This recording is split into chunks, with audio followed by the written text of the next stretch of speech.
ও ধন্যবাদ। আমি শুধু একটু পুরনো ধাঁচে কথা বলতে ভালোবাসি। আমার বোন আর তোমরা সবাই যেভাবে বললে, আমি শুধু প্রতিটি বক্তব্য থেকে কিছু কিছু পয়েন্ট তুলে নিচ্ছিলাম, কারণ সবাই যেভাবে বলছিল এইটা সত্যিই ভালো, এইটা দারুণ, সত্যিই তাই। আর জানো, ফ্রান্সিস যেটা বলেছিল আমিও একইভাবে অনুভব করেছি।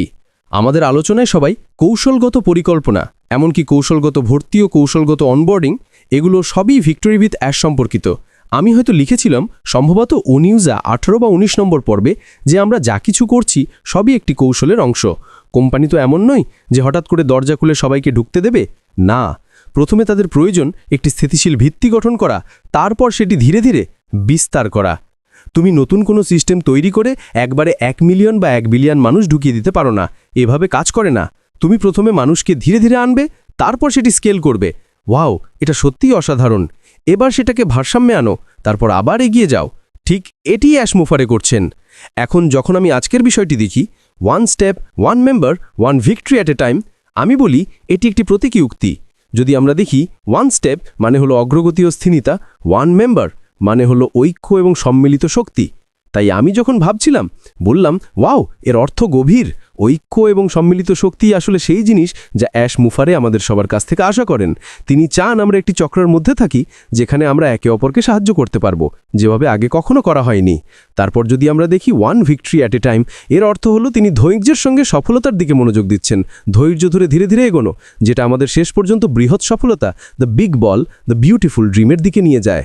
কারণ ভিক্টরি উইথ অ্যাশ কোনো শেষ গন্তব্য নয়, এটি একটি শিক্ষার হৃদয় যা আমাদের প্রস্তুত হচ্ছে সেই বৃহৎ স্বপ্নের জন্য।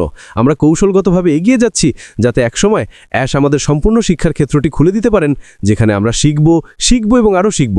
যখন আমরা একদিন পেছনে ফিরে তাকাবো, তখন আমরা বলবো, ওহ, এই সময়টা সত্যিই মূল্যবান ছিল।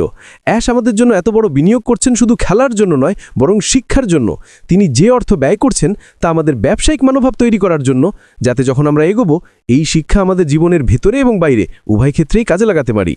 এভাবে আমরা আমাদের ব্যবসা বাড়াতে পারবো এবং একই সঙ্গে অন্য বাইরের ব্যবসা তো প্রয়োগ করতে পারবো। তাই সেই প্রশ্নটি এসেছে, যদি তুমি ভিক্টরি উইথ অ্যাশ থেকে কিছু শেখো, তুমি কি সেই জ্ঞান তোমার অন্য ব্যবসায় প্রয়োগ করবে? এবং মানুষ বলেছে হ্যাঁ, কারণ এই শিক্ষা তোমার নতুন ব্যবসা, নতুন উদ্যোগ এবং জীবনের নতুন সুযোগগুলোকেও বৃদ্ধি করতে পারে। অ্যাশ আমাদের কাছ থেকে যা চান তাহলে নিজেকে সীমাবদ্ধ রেখো না, বরং বিস্তার করো, বৃদ্ধি করো।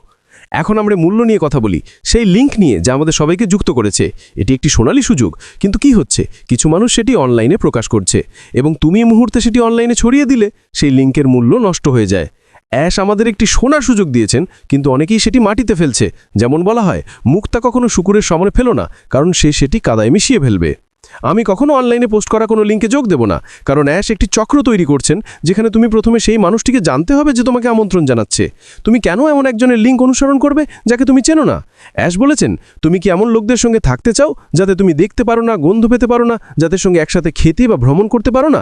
না, তিনি চান আমরা আমাদের নিজস্ব চক্র করে তুলি, যাদের সঙ্গে আমরা যোগাযোগ রাখতে পারি, সম্পর্ক তৈরি করতে পারি। যখন তুমি অনলাইনে লিঙ্ক ছুড়ে দাও, তুমি আসলে তোমার প্রচেষ্টাকে অবমূল্যায়ন করছো, কারণ তোমার নিজস্ব কমিউনিটি রয়েছে। যদি তারা তোমাকে না জানে, তবে তুমি শূন্য, কারণ আসল শক্তি আসে নিজের কমিউনিটি থেকে।